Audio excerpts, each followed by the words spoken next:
주께로 나오라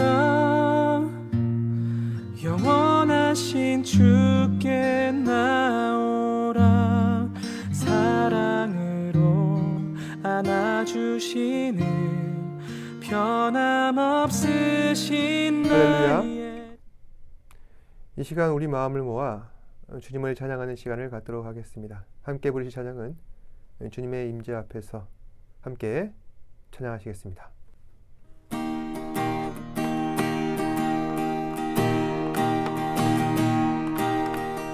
주님의 임재 앞에서 권능의 날개 아래서 주의 능하신 행동을 인하여 찬양해. 주님의 임재 앞에서 권능의 날개 아래서 그의 능하신 행동을 인하여 찬양해. 주의 나라 주의 권세 찬양 중에 임하네. 모든 원수 굴복하네. 내가 주제 앞에 모의 나라 주의 권세 찬양 중에 임하네. 모든 원수 굴복하네. 내가 춤을 출 때 다윗처럼 춤을 추면서 건짐으로 주를 즐거워하라. 모든 만물들아 찬양하라. 영원히 영원히 다윗처럼 춤을 추면서 전심으로 주를 즐거워하라. 모든 만물들아 찬양하라. 영원히 영원히 주님의 임재 앞에서 권능의 날개 아래서 그의 능하신 행동을 인하여 찬양해. 주님의 임재 앞에서 권능의 날개 아래서 주의 능하신 행동을 인하여 찬양해. 주의 나라 주의 권세 찬양 중에 임하네. 모든 원수 굴복하네. 주의 임재 앞에 주의 나라 주의 권세 찬양 중에 임하네. 모든 원수 굴복하네. 내가 춤을 출 때 다윗처럼 춤을 추면서 전심으로 주를 즐거워하라. 모든 만물들아 찬양하라. 영원히 영원히 다윗처럼 춤을 추면서 전심으로 주를 즐거워하라. 모든 만물들아 찬양하라. 영원히 영원히 다윗처럼 춤을 추면서 전심으로 주를 즐거워하라. 모든 만물들아 찬양하라. 영원히 영원히 다윗처럼 춤을 추면서 전심으로 주를 즐거워하라. 모든 만물들아 찬양하라. 영원히 영원히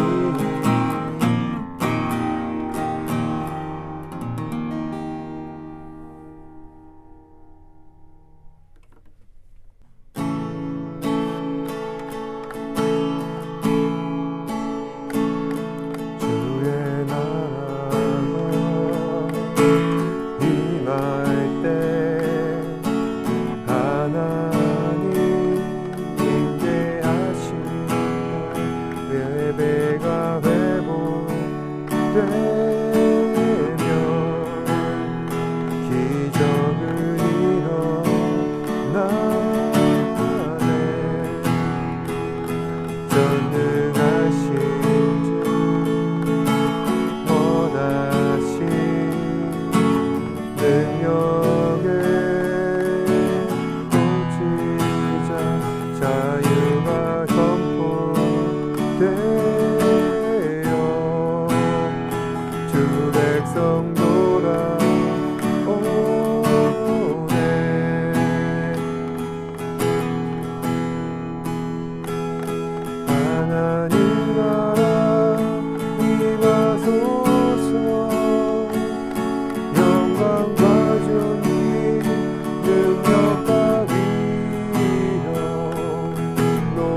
주의 장막을 사모합니다.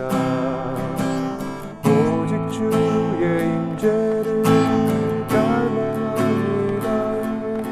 주의 집에서의 하루가 다른 곳의 첫날보다 좋으니 그 사랑 안에 머물며 사랑 노래합니다.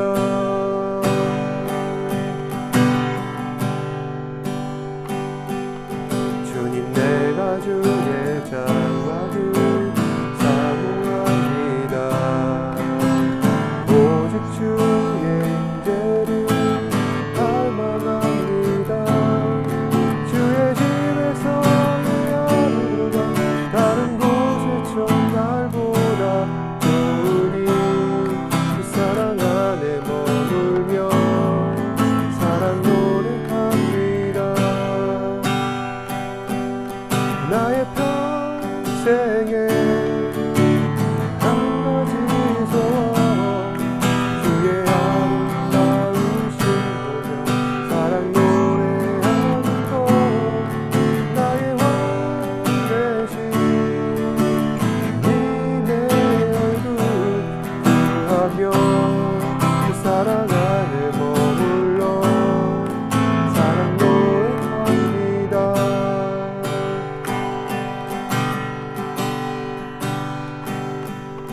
주님 내가 주의 장막을 사모합니다. 오직 주의 임재를 갈망합니다. 주의 집에서의 하루가 다른 곳의 첫날보다 좋으니 사랑 안에 머물며 사랑 노래합니다. 나의 평생에 한 가지 소원 주의 아름다우신 보며 사랑 노래하는 것 나의 왕 대신 네 얼굴 구하며 그 사랑 안에 머물며 사랑 노래합니다.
um베르트 에코라고 하는 한 유명한 소설가가 지은 장미의 이름이라고 하는 장편 소설이 있습니다.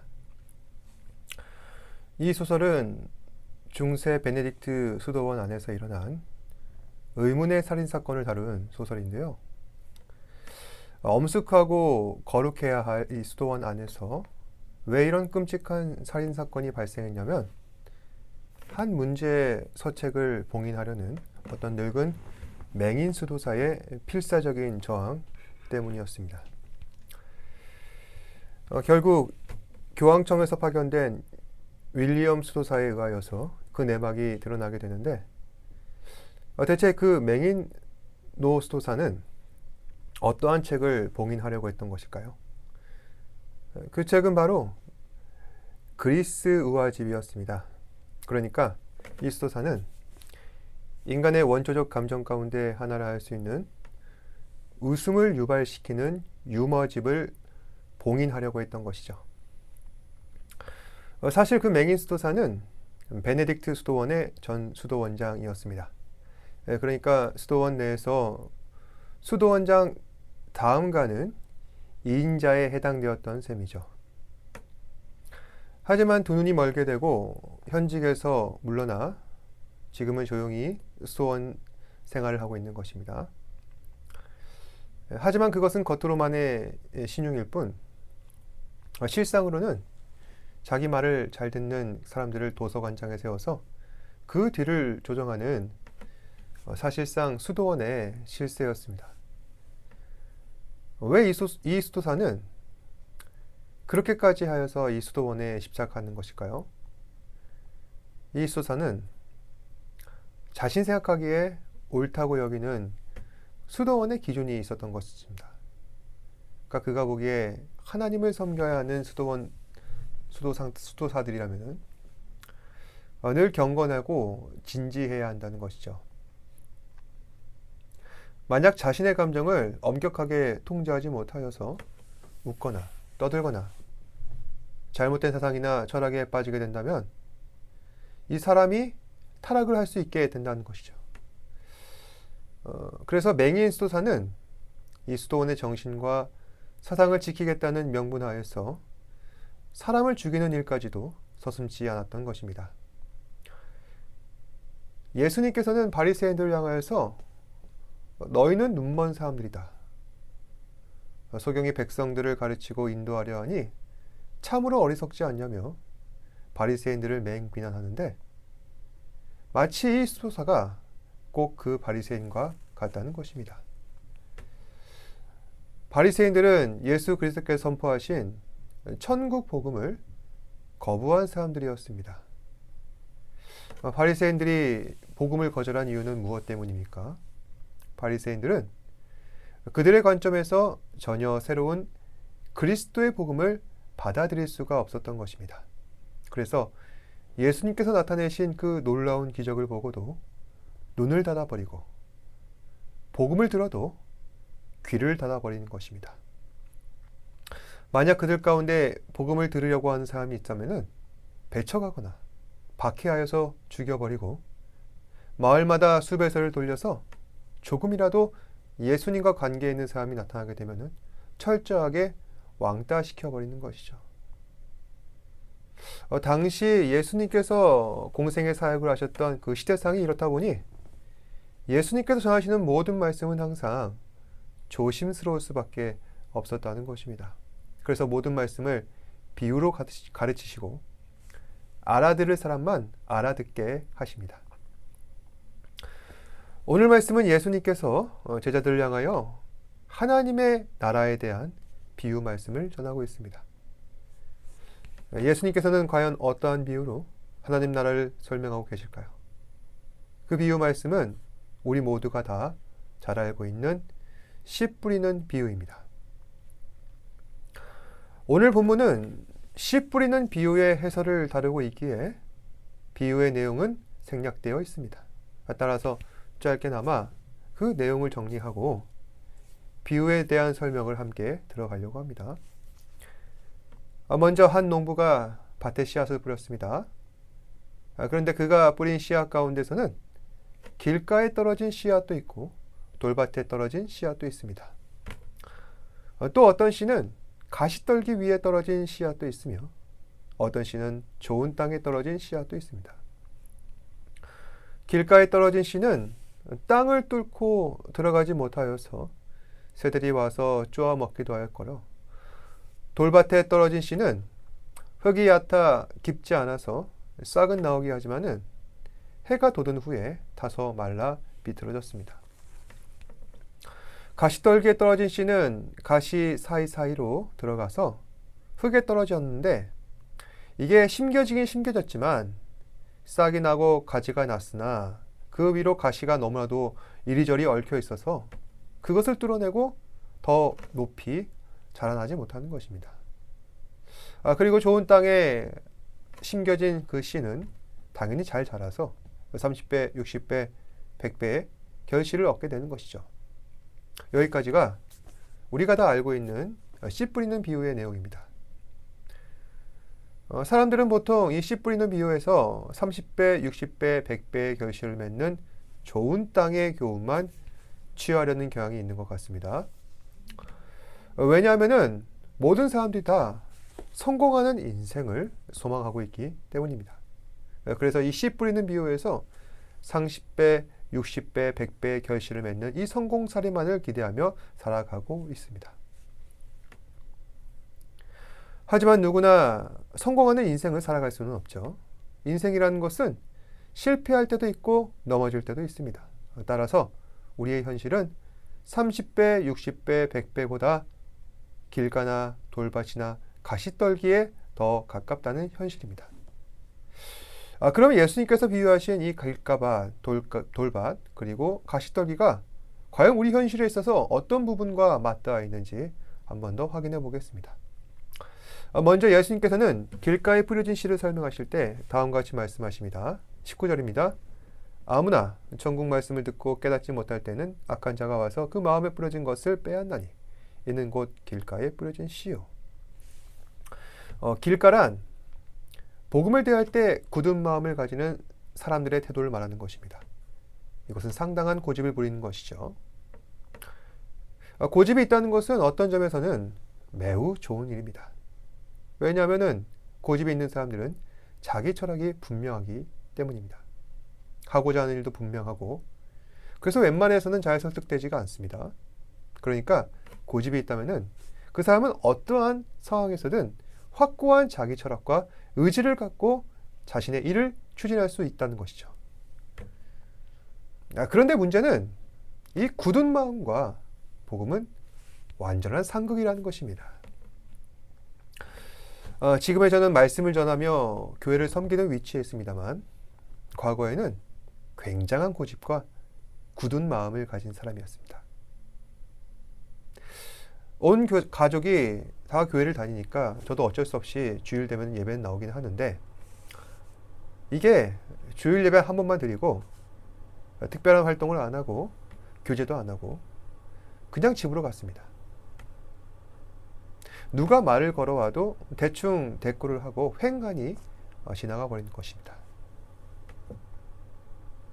그때 제 모습을 지금 생각해 보면은 이것은 상당히 굳은 마음으로 살았던 것이죠.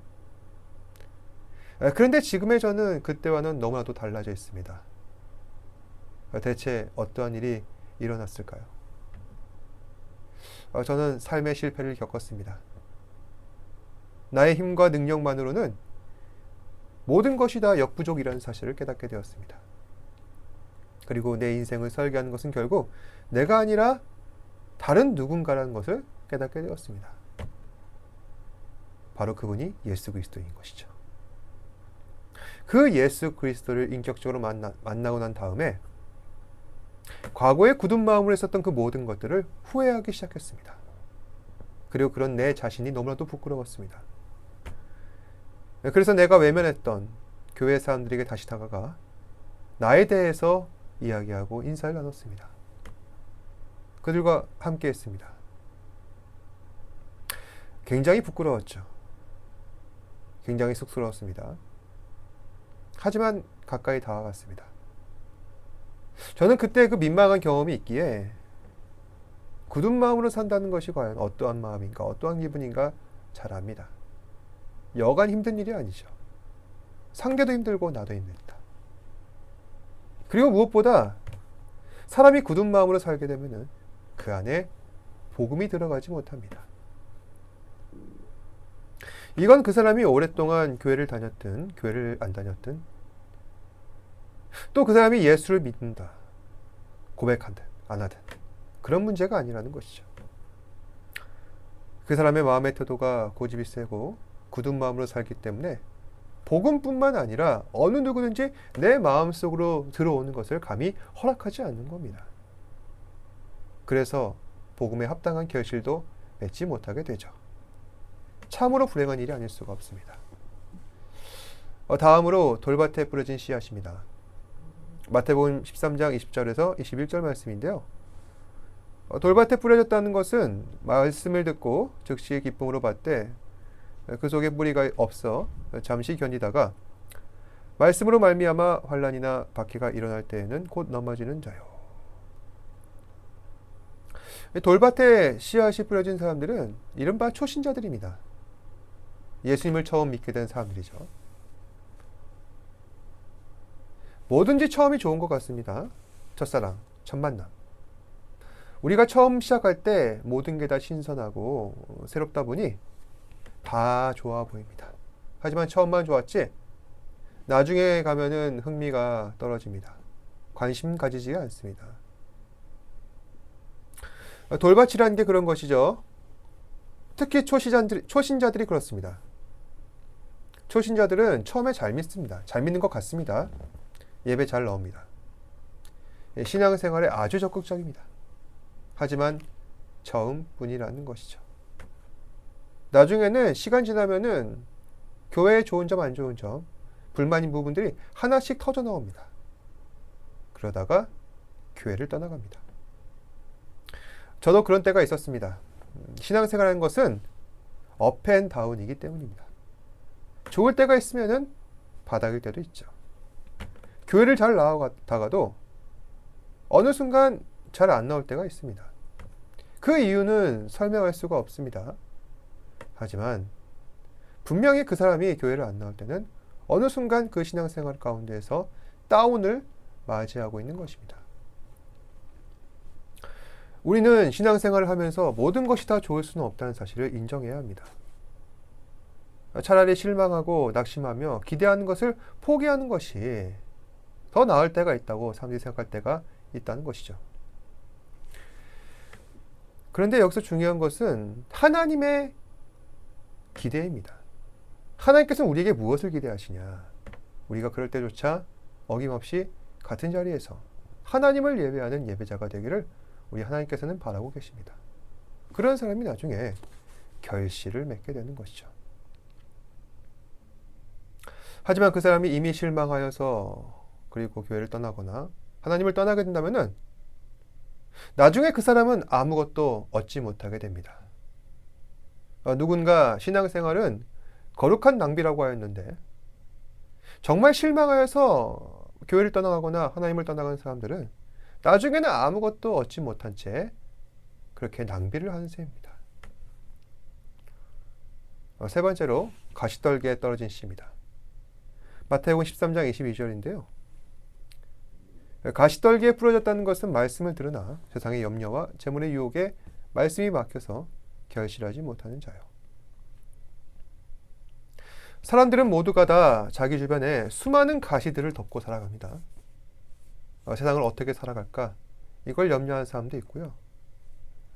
세상을 보면서 자신이 갖고 싶은 것이 눈에 어른거려 그것을 벗어나지 못하는 재물의 유혹에 빠진 사람도 있습니다. 그런데 이거는 어떤 특정한 사람의 얘기가 아니죠. 바로 우리의 얘기입니다. 누구누구는 아무 염려 없고 누구누구는 유혹에 또 빠지지 않는다. 세상에 그런 사람 아무도 없습니다. 모두가 다 이 가시를 덮고 사는 겁니다. 문제는 우리의 믿음이 과연 그 가시를 뚫고 열매를 맺을 수 있느냐는 것이죠. 상당한 노력과 그리고 이것을 극복해내려면은 엄청난 희생과 그리고 하나님의 말씀을 향한 순종이 있어야 합니다. 사실 이 얘기는 어찌 보면 지금의 저에게도 해당되는 얘기이기도 합니다. 지금의 저는 많은 가시가 덮여 있습니다.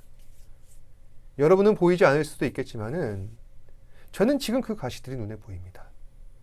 너무나도 많은 염려가 제 안에 있어요. 걱정투성입니다. 또한 저의 마음을 충동질하는 수많은 유혹들이 제 안에 있습니다. 정신 차리지 않는다면 제가 그 유혹에 언제라도 넘어질 것 같습니다. 여기까지가 길가밭, 돌밭, 가시떨기에 대한 이야기였습니다. 이 세 가지 모두 다 우리가 과거에 겪었거나 지금도 겪고 있는 복음에 대한 우리의 태도, 그 마음의 자세라 할 수 있습니다. 우리는 모두 다 길가이며 돌밭이고 가시떨기와 같습니다. 그런데 여러분, 중요한 것은요, 그런 여러분들이 예수를 안 믿습니까? 하나님의 존재를 인정하지 않습니까? 그렇지 않다는 것이죠. 아무리 여러분들의 마음이 길가나 돌밭이나 가시떨기와 같다 할지라도 여러분들은 예수님을 믿고 하나님의 존재를 인정하고 있습니다. 그러니까 비록 우리 믿음의 현실은 약하고 부족하여서 날마다 실패하기 마련이지만, 그럼에도 불구하고 하나님께서는 우리에게 믿음을 주셨다는 것입니다. 바로 이것이 하나님께서 우리에게 주신 귀한 복음의 씨앗이라는 것이죠. 예수님께서는 이 비유의 말씀을 제자들에게 하셨습니다. 그리고 제자들에게 그 말씀을 들려주실 때 분명 어디선가 바리새인도 그 얘기를 들었을 겁니다. 예수님께서는 그 모두 다 둘러보시고 그리고서 말씀하십니다. 들을 게 있는 자는 들을지어다. 들을 게 있는 자, 그 사람은 과연 누구일까요? 하나님의 말씀이 나의 곧 소망이고 나를 변화시킬 엄청난 에너지라고 믿는 사람, 그런 사람이 바로 들을 귀가 있는 사람입니다. 하지만 아무리 우리가 들을 귀를 갖췄다 하여서 우리 믿음의 현실은 어떻습니까? 언제나 길가, 돌밭, 가시떨기와 같습니다. 그럼에도 불구하고 우리가 잊지 않아야 할 것은, 그럼에도 불구하고 우리는 예수를 믿는다는 것입니다. 그것이 가장 귀한 것이죠. 그리고 여기에서 끝나는 것이 아니라 이 귀한 믿음을 이 땅에서 생을 마감하는 그날까지 끝까지 붙잡고 놓지 않은 사람, 그 사람은 언젠가 30배, 60배, 100배의 열매를 맺게 됩니다. 이것은 이 세상을 살면서 우리가 누리는 어떤 축복이나 돈을 많이 번다거나 성공한다거나 그 얘기가 아니에요. 천국의 삶을 이야기하는 것입니다. 세상과는 비교도 할 수 없는 하나님 나라의 풍요로운 삶. 비록 우리 안에 작은 믿음이 심겨졌지만 그 믿음을 귀한 선물로 부여잡고 끝까지 주님 손을 놓지 않고 살아가는 사람들의 삶.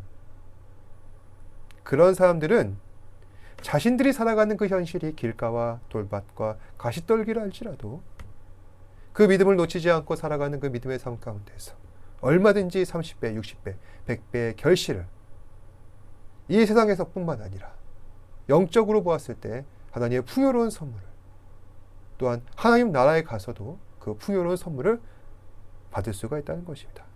그러니까 여러분, 이 말은 우리를 포기시키는 말이 아닙니다. 희망을 잃지 말고 끝까지 신앙생활을 하자는 이야기입니다. 많은 시험과 유혹에도 우리가 주님을 향한 믿음을 놓치지 않고 살아가는 것 자체가, 지금도 여러분들 예수 그리스도를 믿고 있습니다.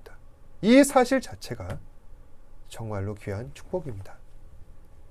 그러니 이 축복을 놓치지 말고 영원토록 주님과 함께 동행하시는 저와 여러분 되시기를 주님의 이름으로 축복합니다. 기도하겠습니다. 고맙고 사랑이 많으신 아버지 하나님, 오늘 이 시간 씨 뿌리는 비유를 통하여서 우리가 살아가는 세상 가운데에서 우리의 마음을 충동질하고 유혹하고 넘어지게 하는 수많은 일들이 있지만, 그럼에도 하나님의 은혜로 말미암아 끝까지 그 믿음을 부여잡고 놓치지 않고 마지막까지 열매를 맺게 하신 것 감사합니다. 지금도 열매를 맺어가고 있습니다. 우리는 그것을 믿습니다. 그리고 비록 우리는 누추한 생을 살아가지만 언젠가 주님께서 다시 오실 그날에 그 열매에 합당한 결실을, 30배, 60배, 100배의 결실을 함께 맛보며 즐기는 그날이 오게 하실 줄로 믿습니다. 우리 살아가는 지체들, 우리의 삶의 현실 가운데에서 매 순간 돌밭과 길가와 가시밭과 같은 그런 어려운 삶의 현실, 믿음의 현실을 살아간다 할지라도 좌절하지 않고 낭망하지 않고 언제가 주께서 우리에게 귀한 열매를 나타내실 하나님 나라가 곧 임하신다는 것을 잊지 아니하고 매 순간 하나님 나라를 믿음으로 살아갈 수 있는 사랑하는 지체들 되게 하여 주시옵소서. 모든 말씀 예수님 이름으로 기도합니다. 아멘. 하늘에 계신 우리 아버지여, 이름이 거룩히 여김을 받으시오며 나라가 임하옵시며 뜻이 하늘에서 이루어진 것 같이 땅에서도 이루어지이다. 오늘 우리에게 일용할 양식을 주시옵고 우리가 우리에게 죄 지은 자를 사하여 준 것 같이 우리 죄를 사하여 주시옵고 우리를 시험에 들게 하지 마시옵고 다만 악에서 구하시옵소서. 나라와 권세와 영광이 아버지께 영원히 있사옵나이다. 아멘. 같이 소리쳐